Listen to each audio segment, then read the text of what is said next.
100 անուն պաստար 1900-ից 5900 դրամով իդեալ համակարգի խանութ սրահներում. Thank you. Honorable Chair, dear colleagues, today we discussed a very important topic for us, and I would like to congratulate the rapporteur for creating a space to touch upon such core principles as democracy, rule of law, such principles we all believe in.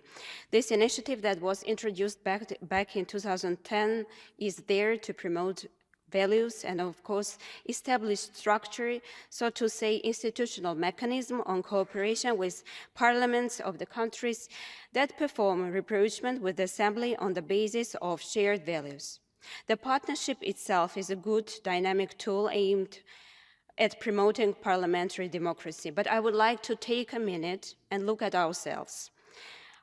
To ourselves as an organization that stands united for democracy, and ask ourselves how sincere we are.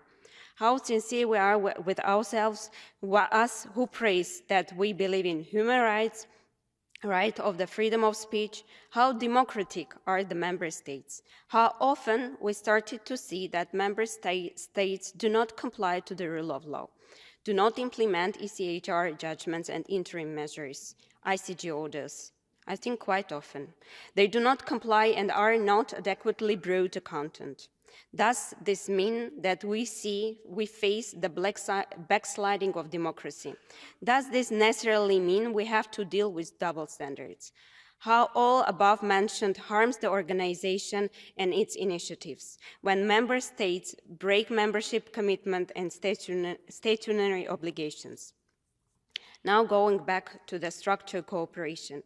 We see that in case of different states, we can speak about varied outcomes and varying degrees of commitment.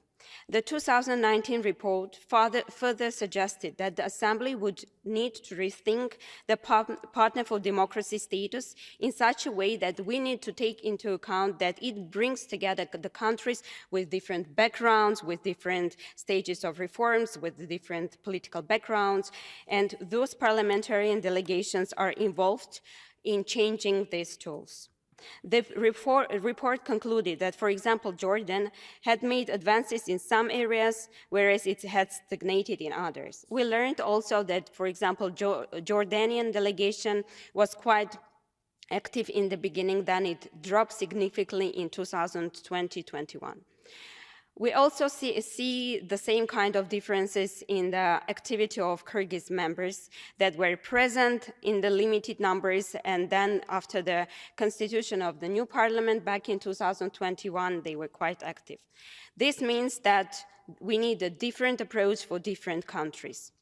We should, I believe, have this kind of a differentiated approach based on the results each country showed, more for more approach, encouraging those states that want to deepen cooperation for the sake of democracy that eventually will create a space that is secure, environment where the different reforms can be done. Thank you.